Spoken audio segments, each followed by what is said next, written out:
ಕನ್ನಡ ಸಾಹಿತ್ಯ ಪರಿಷತ್ನ ಬೀದರ ಉತ್ತರ ಪ್ರಥಮ ಶೈಕ್ಷಣಿಕ ಸಾಹಿತ್ಯ ಸಮ್ಮೇಳನದ ಸರ್ವಾಧ್ಯಕ್ಷರಾಗಿ ನಗರದ ಕನ್ನಿಕಾ ಪರಮೇಶ್ವರಿ ಪ್ರೌಢಶಾಲೆಯ ಮುಖ್ಯ ಶಿಕ್ಷಕ ವಿಜಯಕುಮಾರ್ ಪಾಟೀಲ್ ಯರ್ನಳ್ಳಿ ಅವರನ್ನ ಆಯ್ಕೆ ಮಾಡಲಾಗಿದೆ. ನಗರದ ಜಿಲ್ಲಾ ಕನ್ನಡ ಭವನದಲ್ಲಿ ನಡೆದ ಕನ್ನಡ ಸಾಹಿತ್ಯ ಪರಿಷತ್ನ ಬೀದರ ಉತ್ತರ ಘಟಕದ ಕಾರ್ಯಕಾರಿಣಿ ಸಭೆಯಲ್ಲಿ ಸರ್ವಸಮ್ಮತಿಯಿಂದ ಈ ಆಯ್ಕೆ ಜರುಗಿತು.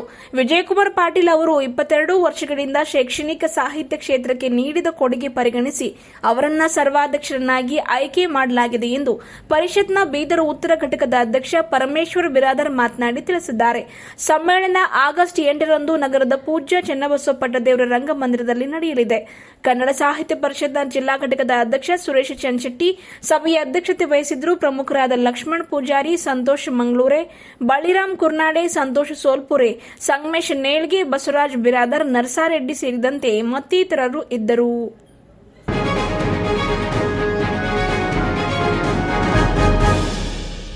ಕನ್ನಡ ಸಾಹಿತ್ಯ ಪರಿಷತ್ನ ಬೀದರ ಉತ್ತರ ಪ್ರಥಮ ಶೈಕ್ಷಣಿಕ ಸಾಹಿತ್ಯ ಸಮ್ಮೇಳನದ ಸರ್ವಾಧ್ಯಕ್ಷರಾಗಿ ನಗರದ ಕನ್ನಿಕಾ ಪರಮೇಶ್ವರಿ ಪ್ರೌಢಶಾಲೆಯ ಮುಖ್ಯ ಶಿಕ್ಷಕ ವಿಜಯಕುಮಾರ್ ಪಾಟೀಲ್ ಯರ್ನಳ್ಳಿ ಅವರನ್ನ ಆಯ್ಕೆ ಮಾಡಲಾಗಿದೆ.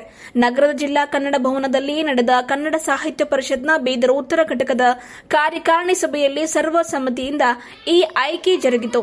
ವಿಜಯಕುಮಾರ್ ಪಾಟೀಲ್ ಅವರು 22 ವರ್ಷಗಳಿಂದ ಶೈಕ್ಷಣಿಕ ಸಾಹಿತ್ಯ ಕ್ಷೇತ್ರಕ್ಕೆ ನೀಡಿದ ಕೊಡುಗೆ ಪರಿಗಣಿಸಿ ಅವರನ್ನ ಸರ್ವಾಧ್ಯಕ್ಷರನ್ನಾಗಿ ಆಯ್ಕೆ ಮಾಡಲಾಗಿದೆ ಎಂದು ಪರಿಷತ್ನ ಬೀದರ ಉತ್ತರ ಘಟಕದ ಅಧ್ಯಕ್ಷ ಪರಮೇಶ್ವರ್ ಬಿರಾದರ್ ಮಾತನಾಡಿ ತಿಳಿಸಿದ್ದಾರೆ.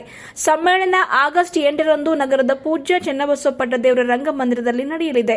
ಕನ್ನಡ ಸಾಹಿತ್ಯ ಪರಿಷತ್ನ ಜಿಲ್ಲಾ ಘಟಕದ ಅಧ್ಯಕ್ಷ ಸುರೇಶ್ ಚಂಚೆಟ್ಟಿ ಸಭೆಯ ಅಧ್ಯಕ್ಷತೆ ವಹಿಸಿದ್ರು. ಪ್ರಮುಖರಾದ ಲಕ್ಷ್ಮಣ್ ಪೂಜಾರಿ, ಸಂತೋಷ್ ಮಂಗಳೂರೆ, ಬಳಿರಾಮ್ ಕುರ್ನಾಡೆ, ಸಂತೋಷ್ ಸೋಲ್ಪುರೆ, ಸಂಗಮೇಶ್ ನೇಳ್ಗೆ, ಬಸವರಾಜ್ ಬಿರಾದರ್, ನರಸಾರೆಡ್ಡಿ ಸೇರಿದಂತೆ ಮತ್ತಿತರರು ಇದ್ದರು.